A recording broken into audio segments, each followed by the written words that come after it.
got so much motherfucking design on right now. Bring it down, bring it back, make it clap. I got 3 old thoughts, new block, wear that thing. Bitches on my line, and you know. Assalamualaikum warahmatullahi wabarakatuh. Selamat malam teman-teman semuanya. Hari ini kita akan mewawancarai salah satu dosen musik Unila, yaitu Pak Afrizal Duda. Dan saya sebagai wawancara adalah Bayu Eki Pratama. Kemudian saya Cynthia Sari. Oke, mungkin kita langsung saja untuk wawancara yang pertama. Silakan Cynthia. Mungkin sebelumnya Pak boleh memperkenalkan diri Bapak dulu. Ya, oke. Halo semuanya, nama saya Afrizal Duda Setiawan, biasa dipanggil Pak Yuda. Saya seorang pengajar di jurusan Pendidikan Bahasa dan Seni di program studi Pendidikan Tari dan program studi Pendidikan Musik Universitas Lampung. Baik. Saja kali ya. Iya Pak. Mungkin ingin mengetahui dulu bagaimana perjalanan Pak Yuda sebagai dosen dan apakah profesi sebelum menjadi dosen? Oke. Kayak wawancara ya, Pak ya, wawancara. Iya. Wawancara Pak. Happy Pak. Iya kan nggak formal-formal. Iya, kan? nggak usah. Saya jadi secara motor ya, saya mulai jadi dosen di Universitas Lampung itu mulai tahun 2019. Pada saat itu saya daftarnya tahun 2018 pembukaannya, kemudian saya mulai bekerja itu tahun 2019 sampai dengan sekarang. Kemudian sebelum mengajar di Universitas Lampung di PSPM dan juga di Pendidikan Tari, saya adalah seorang guru di salah satu sekolah swasta di Bandar Lampung. Jadi sebelumnya saya menjadi guru, saya mulai jadi guru tahun 2017. Ya, 2017 sampai 2019, dan 2019 baru berkarir di Unila. Mungkin boleh disebutkan Pak sekolahnya itu sekolah mana saja? Ini boleh ya? Boleh. Harusnya kita bayar royalti kalau sekolah. Saya dulu mengajar di Sekolah Pelita Bangsa Bandar Lampung. Itu tempatnya di Tanjung Karang Pusat. Ya, sekolah swasta dari SD, SMP sampai dengan SMA. Gitu. Itu selama berapa tahun Pak? 2 tahun, nggak sampai sebenarnya 1 tahun 9 bulan saya kerja di situ. Nah, selain di situ, selain mengajar di sekolah, saya juga guru private, piano, outdoor dari rumah ke rumah pada saat itu, les lah, ya, les piano. Ya itulah sebelum saya di Unila, sebelum saya jadi sekarang stres. Tapi untuk sekarang les piano ini masih berjalan Pak sekarang? Awalnya waktu saya di Unila 2019 saya masih jalan les piano ya 2019. Nah, terus pada saat itu COVID ya, COVID kan 2020 COVID, ada beberapa siswa saya yang dia minta off karena COVID, tapi ada sebagian yang tetap lanjut tapi online. Nah, terus waktu itu saya pada akhirnya pegang kelas online itu cuman 2 siswa atau 1 siswa saya lupa. Terus pada akhirnya ya udahlah saya lepas saja semuanya. Saya sekarang karena udah punya kesibukan lain ya di kampus, kayak pekerjaannya lebih banyak. Terus akhirnya ya udah saya nggak ambil les lagi. Jadi sekarang kalau ada yang ambil les kita tawarin Bayu,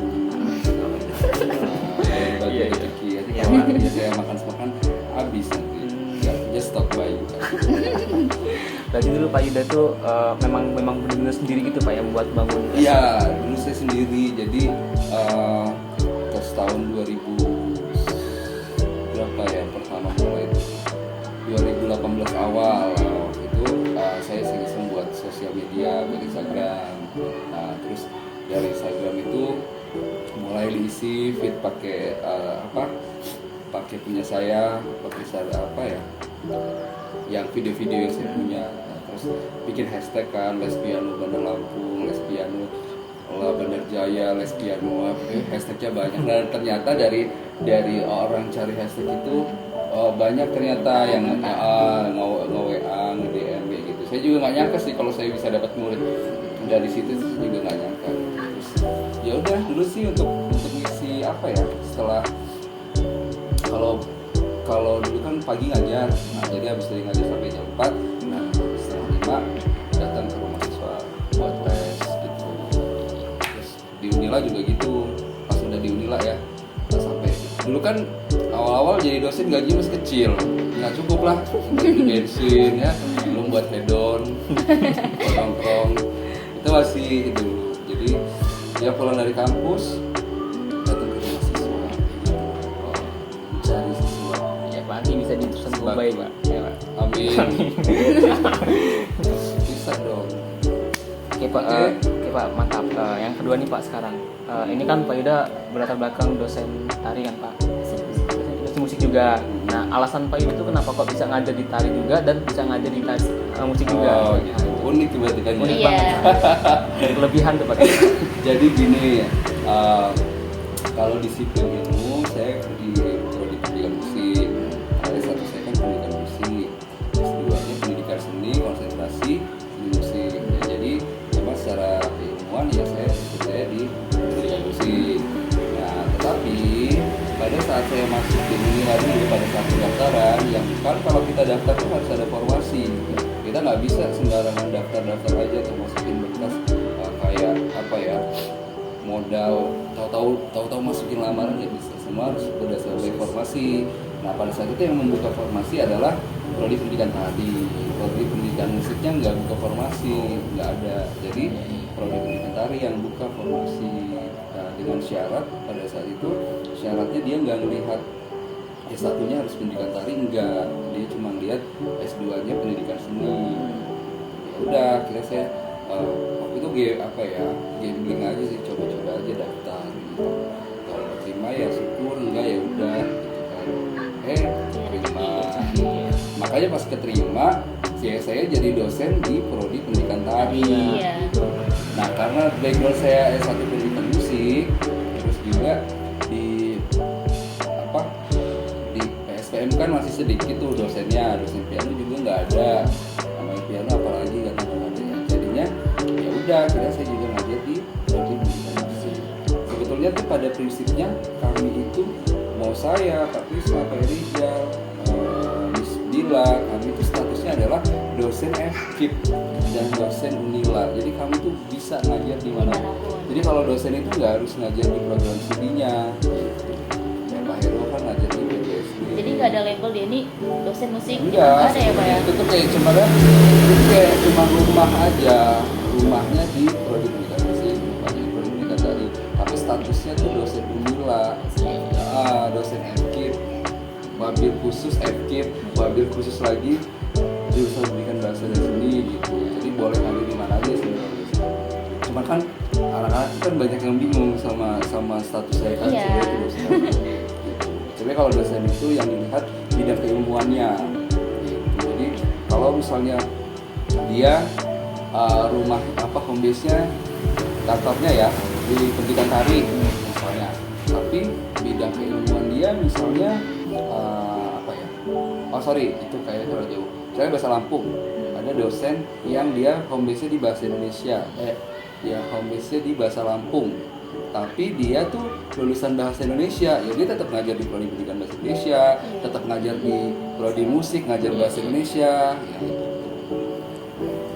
Jadi Untuk Pak Yuda sendiri, selain ngajar di musik sama tari, apa lagi selain itu Pak? Dari prodi sejauh ini sih masih tetap cuman di tari sama musik aja, karena di tari sama musik juga udah Banyak ya Pak ya? udah banyak, udah full banget ya. Jadi kalau ada tawaran kayak mau nggak ngajar di PGSD gitu, kalau saya sih kalau tawaran di PGSD karena jarak kan PGSD Iya, kan jauh. kan harus metro. Kalau yang lain sih duduk sih. Iya. Pernah ditawarin, cuman saya enggak dulu lah gitu. Ini kan Pak Yuda ngajar di tari juga nih Pak. Apakah Pak Yuda juga mengajarkan gerakan-gerakan tari gitu Pak? Nah itu. Enggak dong. Kayak Kalau ngajar di tari kan juga bukan ngajar Iya. bukan ngajar ini waktu kuliah bukan ngajar olah tubuh, bukan ngajar tari Bali enggak. Kalau di tari saya ngajarnya sesuai dengan ilmuwan, ngajarnya teori dasar musik. Kalau musik digital apa ya? Musik industri. Kalau yang berhubungan sama musik, karena kan yang berhubungan sama musik cuma itu aja. Teori dasar musik, musik industri, musik digital, musik tari. Kalau musik tari kan bukan bidang saya. Ya cuma itu aja. Sisanya saya ngajar Umum ya, umum, media pembelajaran, Topen gitu Pak. topeng,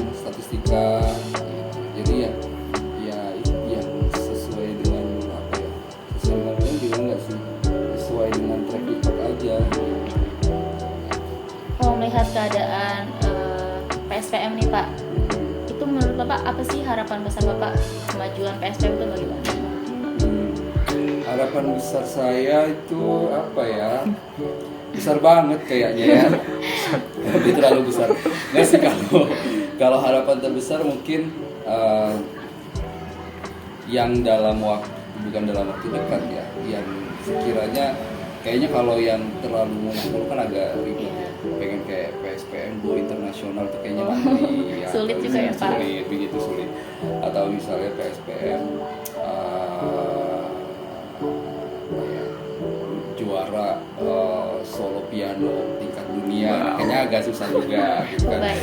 Ya, jadi harapan terbesarnya sebenarnya pengennya PSPM itu punya ruang lingkup akademik yang bagus gitu loh. Jadi kayak punya mahasiswa-mahasiswa yang punya karya tulis ilmiah, yang bisa ikut PIMNAS, yang lolos apa itu namanya PKN, terus punya mahasiswa yang bisa lulus cepat gitu. Selama ini yang lulus cepat itu lebih yang lulusnya molor lebih banyak daripada yang lulusnya cepat, malah lebih banyak yang molor daripada yang cepat. Harapan terbesarnya sebenarnya itu sih, jadi saat punya ini ya, Pak? jadi punya apa ya, punya iklim akademik yang bagus, enggak ya apa ya, iklimnya yang dibangun malah punya mindset kuliah lama, punya mindset cari pengalaman dulu gitu. Aduh salah kalau cari pengalaman dulu, cari pengalaman mana nanti lulus dulu gitu. Cari pengalaman jangan pas belum lulus, cuma cari pengalaman pas udah lulus tuh bagus gitu. Mindsetnya sih gitu. Oke, selanjutnya Pak, bagaimana sih Pak Yuda rencananya untuk meningkatkan kualitas mahasiswa dan reputasi program seni musik ini? Kalau meningkatkan kualitas mahasiswa ya yang pertama pasti mengajar dengan profesional, ya mengajar dengan profesional, kemudian memberikan contoh yang baik. Jadi saya sebagai dosen, sebagai pengajar, saya nggak mungkin misalnya hal sepele aja mengajarkan mahasiswa untuk disiplin, untuk datang tepat waktu, tapi sayanya sering telat. Nah, jadi saya sebisa mungkin setiap saya kuliah saya selalu datang tepat waktu, dan yang telat nggak boleh masuk. Nah, sering saya suruh keluar, saya suruh keluar. Nah, caranya sih apa ya, menjadi pengajar yang memberikan contoh lah. Iya, simpel-simpel aja.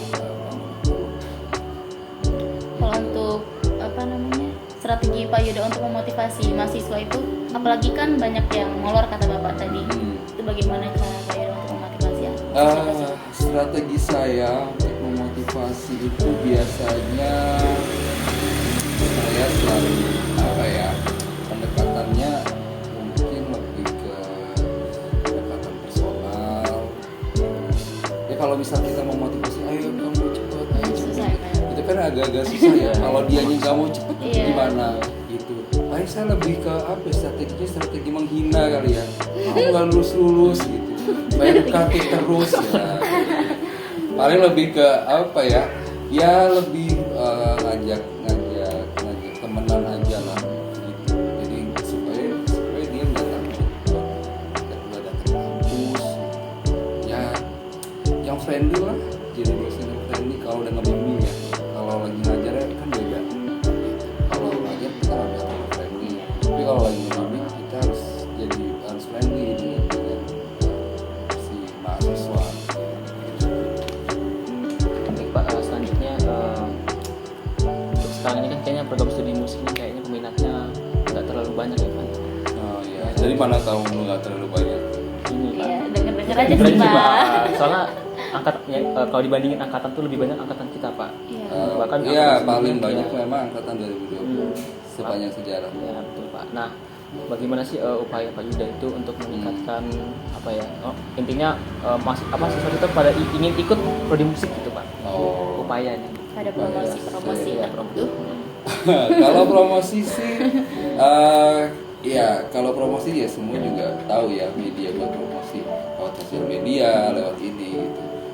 Cuman kalau saya lebih ke profesi yang saya lakukan ya, kali lingkungan keluarga, ya lingkungan masyarakat di sekitar saya gitu.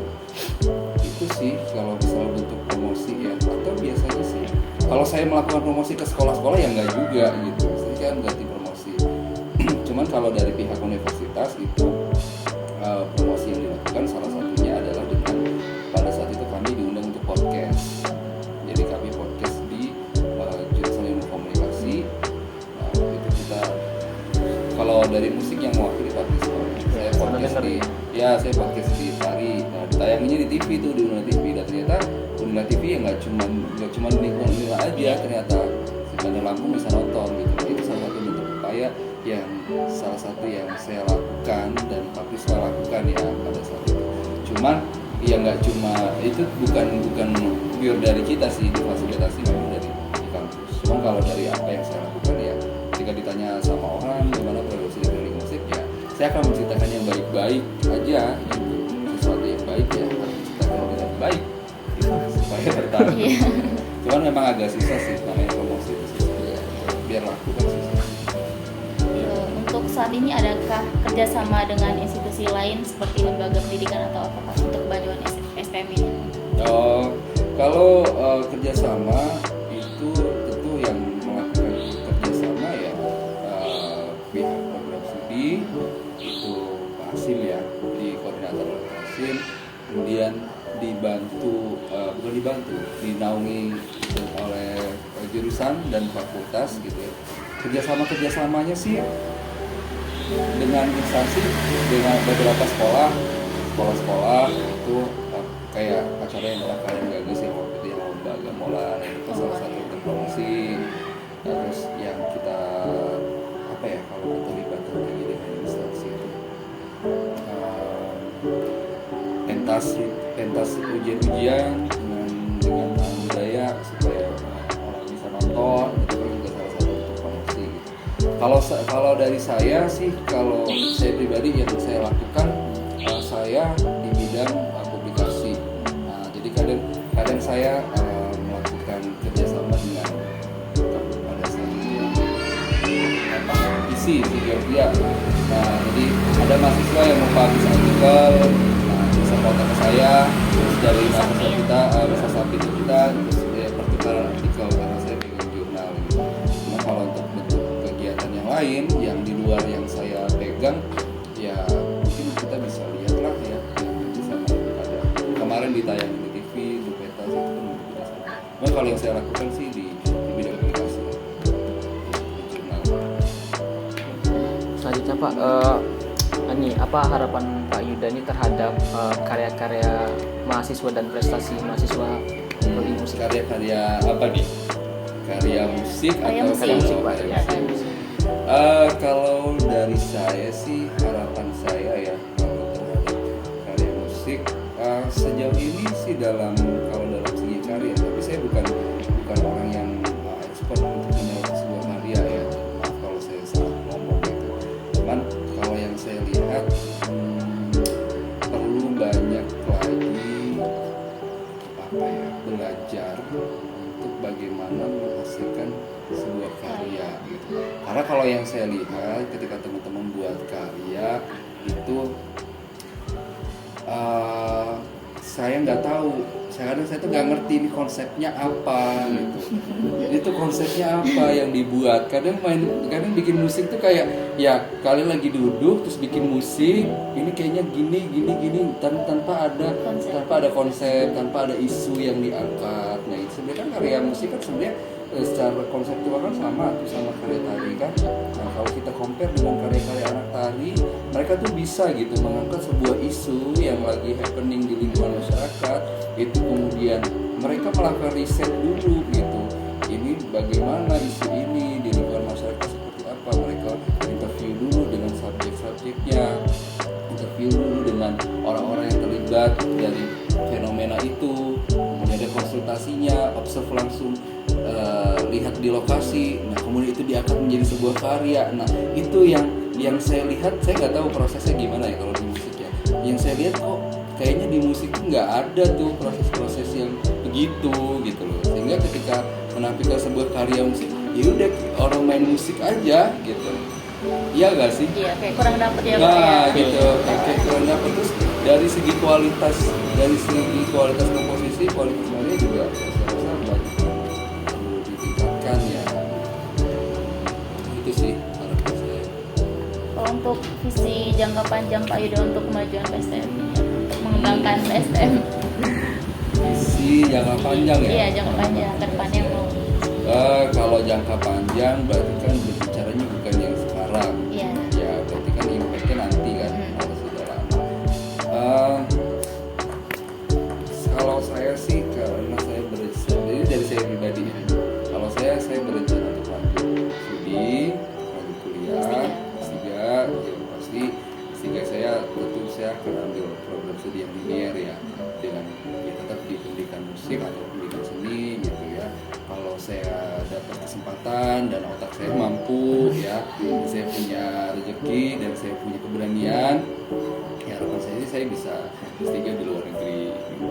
Jadi supaya ada warna yang baru gitu. Tapi kalau misalnya Tuhan berkehendak lain gitu, saya dapetnya misalnya di UPI atau di UNY gitu ya, nggak apa-apa juga. Cuman ya kalau ditanya jangka panjang ya, dengan lanjut studi saya harapan saya bisa berkontribusi lebih banyak. Oke Pak, masuk lagi Pak. Jadi apa langkah-langkah Pak Yuda untuk meningkatkan meningkatkan kualitas prodi musik ini? Langkah saya untuk meningkatkan kualitas prodi.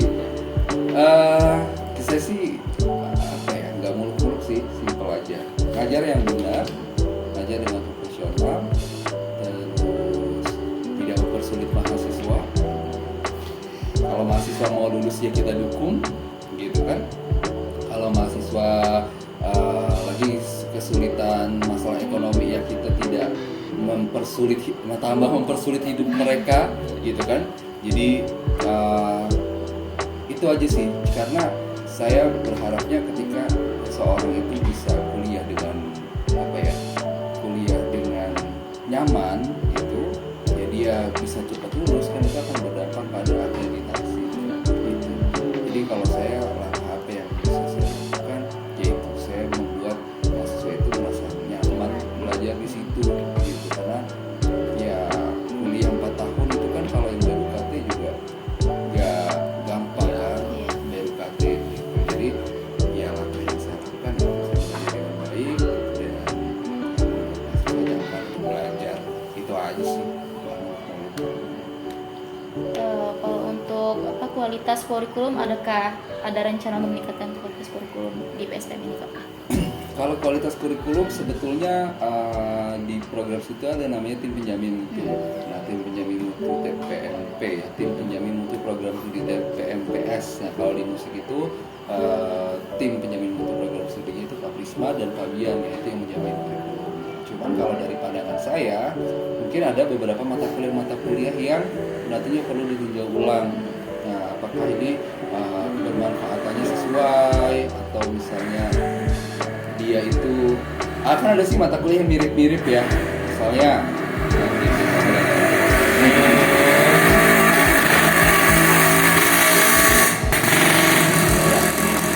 kayak misalnya mata kuliah menulis akademik hilang. Kayak misalnya mata kuliah menulis akademik sama mata kuliah literatur review.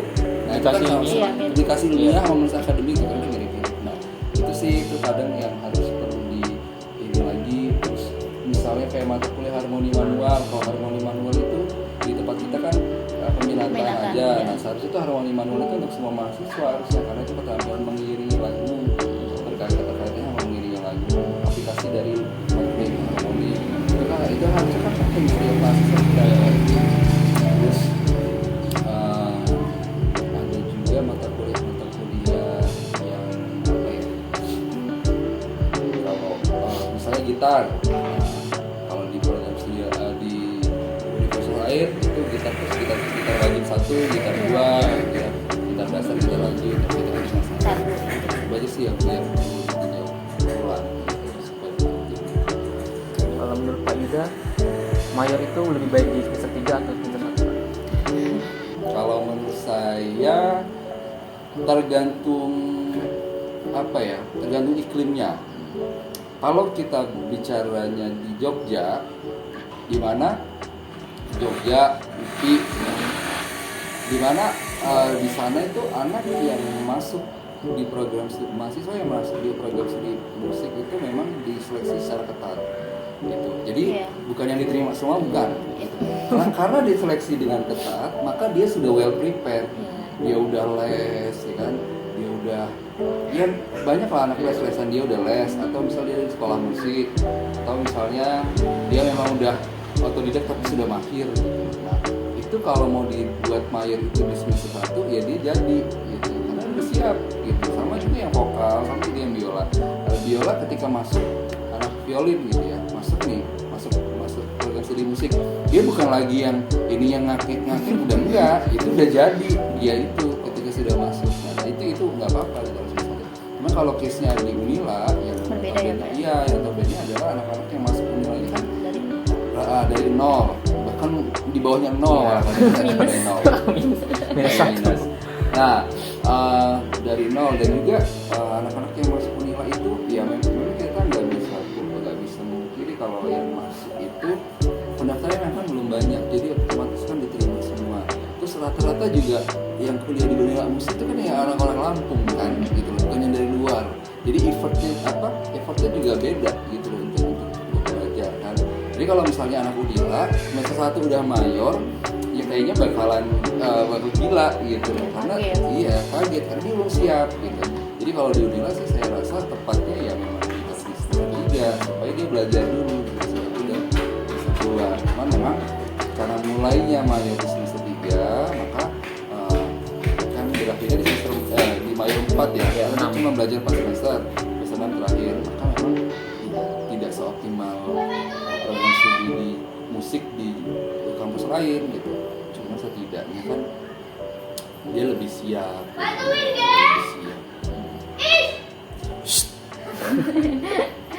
Oke Pak, terakhir Pak, pertanyaannya, motivasi Pak Yuda untuk mahasiswa program studi pendidikan musik Universitas Lampung. Iya Pak. Untuk malam ini. Iya. Quotes ya? Iya. Saya nggak siapin. Saya harus siapin dulu dong kalau quotes ya. Kalau quotes saya tidak ada orang yang tidak bisa. Semua orang pasti bisa. Yang membedakan adalah dia mau atau tidak. Itu sih. Karena saya juga dulu kuliah musik juga saya berangkat dari yang nggak bisa banget gitu. Ya, itu juga nggak bisa banget ya, standar lah, basic banget gitu. Cuman saya sih pada saat itu musiknya nggak ada yang bisa. Yang ada itu yang mau belajar atau nggak mau belajar. Karena kan sekarang banyak mahasiswa yang pikir-pikir nyerah. Tengah jalan nyerah. Iya, mentalnya Gary Z ini kan beda sama mentalnya yang dulu. Kalau sekarang kasih tugas piano gitu, yang berat dikit, udah hilang. Aku mulai aja. Ganti bahan kalau Ganti bahan sampai 10 kali. Kan gitu sekarang. Jadi lebih ke motivasinya ya fokus aja ya. Ya, siapa lagi? Udah lagi? Udah. Mungkin cukup Mbak. Terima kasih atas informasinya. Baik teman-teman, sekian wawancara kami akhiri. Wassalamualaikum warahmatullahi wabarakatuh. Waalaikumsalam warahmatullahi wabarakatuh. Udah.